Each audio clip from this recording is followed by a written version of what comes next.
Good afternoon. I'm Ray Allegrezza, Director of Content for IFRA and Editor-at-Large at Home News Now, and you're watching the latest episode of The Last Word.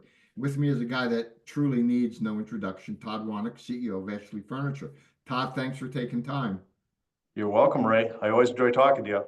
All right, good. We got a lot to talk about, so let's jump right in. I'm going to start with a light question first. Briefly, give me a summary of how the high point market was for you and your company, and what, if you're reading the tea leaves, based on how the market was, where do you think we're going over the next 6 months? Yeah, the High Point market was fantastic. We had great introductions, but I would say the biggest win was the retail attitude. The retailers that came into our show space were absolutely excited and energetic and, very optimistic about the future. And, we were really enthused because everybody just has this growth mindset right now, which was a lot of fun. We haven't seen that in quite a few years in the furniture business where people feel good about things. And, it's kind of a new revelation right now after the last 2 years and seeing everybody come in and just have a lot of enthusiasm, looking for new product, looking for new ideas. So High Point market was fantastic. Really, really good. Excellent. One of the a lot of the conversations that I had with people was speculation about the possible impacts of the incoming Trump administration, Yeah. particularly concerning tariffs. But before we jump into tariffs, which is a topic I really want to, discuss with you, how do you expect a Trump administration's trade policies, particularly with China and other major manufacturing hubs, might affect the business and Ashley's business? Well, Ashley's blessed because we're a domestic manufacturer. Over 60% of what we sell comes out of our domestic facilities, domestically produced. So we've really worked hard on a blended strategy and having a strong domestic footprint. So we feel really good about how we're positioned as an organization. I think as far as what President Trump is going to do, I think he's going to ask for fair trade. And he's going to look at policies that maybe countries have that aren't necessarily positive for the United States. And I think he's done several things so far. We talked about Canada and Mexico and what he did there, the 25% tariffs and trying to get him to the negotiation table. And it seems to be working. The global tariffs, where he says the BRIC nations, he's going to put a 100% tariff on countries that try to undermine the US dollar. I think that's pro-economy, pro-United States. And of course, what he did with China with the 10% tariff. He signaled all this stuff.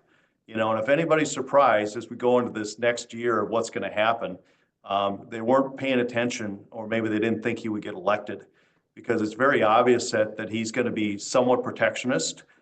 He's going to be very pro-American, pro-manufacturing, and he's going to look at where he feels that the United States is getting taken advantage of. And I think he's going to take a very aggressive position with those countries that he feels are not playing fair with the United States. So we're prepared. We've been shifting our supply chain really over the last couple of years, and then more importantly, over the last 6 to 8 months, once he started signaling what his plans were, because we felt that he was going to win. So we started making the shifts that were necessary. So we're not in perfect shape, but we're in pretty good shape. And by April 1st, we'll be in excellent shape to deal with whatever comes. Our belief is China is going to get a significant tariff. He's already announced 10%. Our belief is it's probably going to be more than that. And what he said for the rest of the world is it's going to be between 5 and 15% roughly. But I think a lot of that comes back to what their policies are against the United States. Well, obviously, Trump is for balance, and given the trade imbalances, how prepared do you think the industry and Ashley would be to face potential tariff increases on raw materials, say some wood, metal imports? Is that going to be a major disruption? I think anything that adds tax to a product is a disruption, right? Because it increases the cost of goods. The question is, what are the other benefits if you're a U.S. company, for example? Some of the tax savings that he's talking about, some of the other things that he's talking about putting in place. I think if you're a U.S. company, you probably have offsets. If you're purely an importer, I think it's a different story. I think that there's going to be more penalties associated with those countries or those companies because they're not going to have a tax stimulus that I think is going to come through the Trump administration. So I think if you're a U.S. company like Ashley is and manufacturing a lot in the United States, I think there's going to be certain advantages that are given to us. Well, I guess do the math. If you know, we know the net worth of the company or the volume, 60% is domestic. Trump says he's going to lower the corporate tax rate from 21% to 15. That's got to be great news for you and the other domestic Right. manufacturers. Yep. Yep. But I really think, Ray, that, talking a little about 2025 and how it looks, I'll tell you what, Black Friday was amazing. And every retailer, we get a lot of reports in the field. Also every retailer, but certainly a vast majority of retailers had a very good Black Friday holiday, and even the weeks prior. And many retailers can chart almost the day the election was over and the increase in business that they've had. So, obviously there's a lot of, I would say, clarity that came out of the election once it was completed. And people are like, okay, well, this is what we're going to deal with. Some people are happy, some people are sad. But at the end of the day, we now have a voice again because there was billions spent on the campaign, as we all know. The Absolutely. media, the noise, the negativity. So it's nice to have that behind us. Absolutely, without a doubt. Do you think changes that he might enact to regulations around labor or environmental standards or other key areas would affect our business? I think he's going to be pro-growth. I really do. And I think he's going to look at a lot of the policies that are maybe strangling business, and we've got our fair share of policies that are strangling domestic manufacturing and business in general. And I think his attitude is going to be pro-growth. And I think some of the appointments that he's making are very good appointments. He's not pulling from, the establishment, so to speak. In some cases, he's pulling from industry and business and some very progressive thinkers. And I think that's exciting to see. It feels like there's going to be a fresh renewal of the United States and how we're approaching business in general. So I'm pretty enthused. You got to be, without a doubt. If he said one thing over and over, it's make America great again, buy American. Are you projecting that your domestic business will see a bump as he puts more focus on domestic product? We are. We think that, the advantage that we have domestically and the investments we made in automation and robotics are really starting to pay off for us. Our factories, we spent 7 years in automation robotics, and we're now starting to see a lot of those investments pay forward and really benefit us. And, we believe that as costs rise from overseas, we're at a better advantage than anybody else in the marketplace. So we really have a strong belief structure around what we've been doing and the investments we've been making. We've been investing every single year continuously. The philosophy of my dad and myself. We believe that you got to invest back in your business. You got to rebirth your business. And we're spending a lot of time and energy doing that as an organization. Perfect. This next question, I'm particularly interested in your take because you're not only a student of the business, you're a student of Wall Street and consumerism. I've heard so many of the naysayer economists that the tariffs are bad. It's going to cost the average American family, but they don't tell me what the average American family is, between $2,000 and $4,000 a year extra for maybe gas and groceries, and that's going to affect spending. What's your take? Net tariffs, good, bad, somewhere in the middle? Well, if you read what they've been saying, they think they're going to collect $900 billion in tariffs. Exactly. And they think they're going to save $2 trillion in savings. I don't know if that's over 1 year or 2 years or 4 years. But they expect that they're going to be able to cut spending substantially. So I think that the overall effect is if they reduce the personal income tax or some of the other taxes, even though inflation may come in goods, there's other costs that may go down. And energy costs will probably go down under President Trump. Other costs may go down that offset the inflation that people are paying. And I think that's kind of the thesis that they're trying to develop, is the fact that, we got these offsets. This may go up the cost of goods, but we have offsets in taxes and energy and everything else that should hopefully end people in a pretty good spot. And is it fair to assume that if the perception and the reality is that the economy, which has been stuck in the mud, for the past number of years, if the economy seems to be bouncing back, I've always seen a correlation to, consumer confidence and in consumer spending. So is it, I'm looking for some good news for our industry. What do you think about that? 100% agree.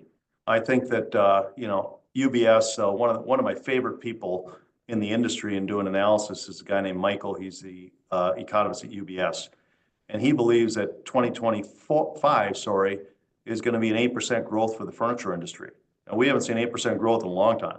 And he's looking at 2026 and projecting a little over like 8.8% growth, I believe.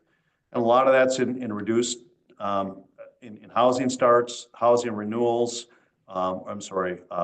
renovations, and a lot of things that are being done. That's significant growth. And I feel it's there to be done. I really do. And I think Black Friday kind of showed that. And obviously we're coming off a high right now, so we're all feeling really good. But it kind of showed that there's a consumer confidence out there that feels good. And the jobs market isn't terrible. I think it's going to get better. We could talk about jobs reports. I think they're coming out here soon. But I really believe that we're going to see a resurgence in furniture like we haven't seen in quite a while. Let me ask you this big picture. While 60% of your business has always been domestically, I think it's fair to say we are now in furniture a global industry with a global supply chain. So could there be potential temporary hiccups as a byproduct of the tariffs that could slow things down for the supply chain in general? And if so, what might they be? Yeah, I think I think that there's going to be a lot of controversial things that are done. Do they, as part of that $2 trillion spending reduction, that money's ending up somewhere, right? If that's what the number is, as they go back after, spending, does that mean Social Security, Medicare, food stamps, other things that I'm not even aware of or thinking of, employees for the government, all those things could have a little bit of a negative drag. There's no question. And, I think there are decisions that probably need to be made at some point. I don't think any of us like them, but at some point in time, you got to balance a budget and get closer to having a robust economy for the long term. But I think those things could have a drag, Ray. If you look at, what could potentially go wrong, I would say those are probably the things that I see at this point in time. But I think there's enough positives too that can offset it. I don't have a lot of negativity in my mind or body right now. I'll tell you that. No. I feel pretty good. Like my grandmother used to say, if you want to make an omelet, you got to break the eggs. You got Right. to Exactly. do something to get something else. So let me ask you this. I just want to wrap up because I know you're busy and I don't want to take a lot of your time. Big picture, what's your general outlook for the economy? You've been very optimistic throughout the whole conversation, and I couldn't agree more. But what's your general outlook for the economy under a incoming Trump administration? Very robust. I believe that we're going to see 3 to 5% growth of the economy. That may be bullish on the top end side, but I think a 3% number is pretty realistic. That's a nice number on an economy our size. I think we're going to have some of the problems dealt with. The wars, hopefully in Ukraine, get over. They need to. Hopefully the hostages get released. I think there's a strong position going on there. Hopefully the U.S. dollar conversation ends and the reserve currency is maintained, because if we don't have reserve currency status, we're in trouble because we won't be able to continue to print money the way we are. Those things I think are very, very good for the United States. And I think the messaging is so important. A positive message. If they just stay on this positive messaging platform that they're on right now and saying the U.S. is back, we're strong, we're vibrant, I think you're going to have everybody feel a lot better. Well, I think it was interesting, the minute Trump really laid down the hammer about the tariffs, Trudeau got on a plane and went down to Florida and said, "Hey, let's talk." And Trump told him it's easy. You can just become the 51st state. So I don't know if you're going to be looking for some sales professionals in Canada. Let me know. But serious. And we want, and everybody wants a strong United States. I mean, we certainly want a strong United States. And I was over in Europe dealing with some container companies about a month ago and trying to put together our 2025 contracts. And they want a strong United States. These are European flagship companies. And they want to see the United States get strong because, we need it. They need it. They want to see the Ukraine war get over. They want to see the Red Sea get opened back up. And the only country that takes care of those problems legitimately is the United States. Everybody else is kind of kicking the can down the road. And each one of the CEOs of those 3 container companies I dealt with when I was over there were like, we need the United States presence. We need the United States strong. And we got to resolve some of these problems. And I get enthused and excited about that because I think that is starting to happen already. Well, you can only go by the guy's track record. Never mind whether you like him, you don't like him. When he was in last time, I think we probably had some of the safest borders.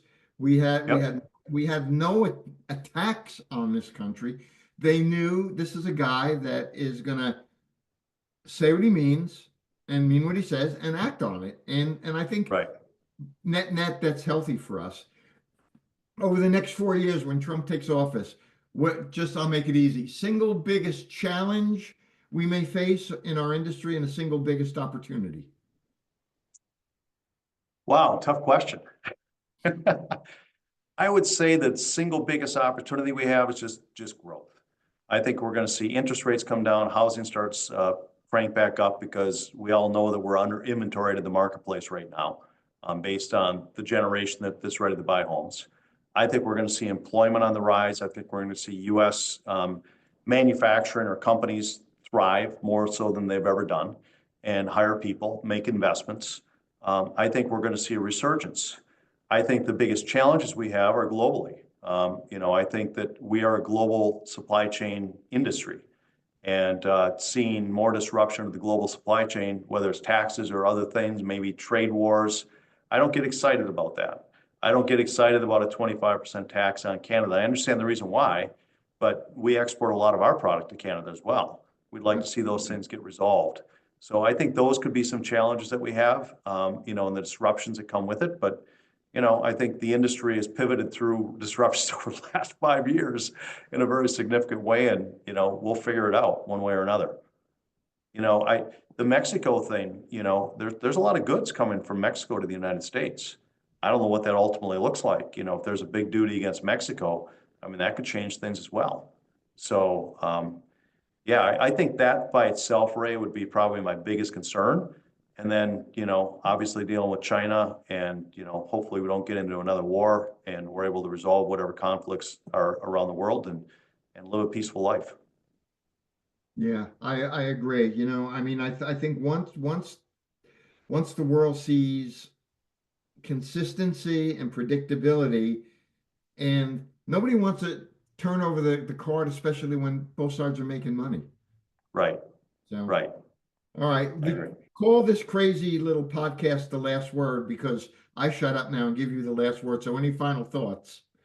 Well, I want to thank you for inviting me, Ray. My final thoughts are have courage, be excited about the future. We are in one of the best industries in the world. I love our industry because we were talking a little earlier, it's a relationship industry. And I know people that are in the electronics industry, it's not a relationship industry as much as it is in the furniture industry. And, a lot of family-owned companies, and it's great to see them do well because this is a hard industry. It's one that we got to work with the customer every single day. We're one of the last industries that go into the home and do home deliveries. Our product is well used in the home. People sit on it, they sleep on it, they eat on it. And, we're able to touch people's lives in a very popular way. But I'm very proud of the relationships that we have and really of the industry and what it is, because it really is a very dynamic and unique industry. Well, your dad, and everybody in the company has always not only supported the industry, but led the way. So on that, I thank you and I thank you for your time. This was fun. You were great. I appreciate it. Thanks, Ray. Appreciate it. All right. Hope to see you soon. Thank you, Todd. See you soon. Thanks, All Ray. right. Bye. Bye.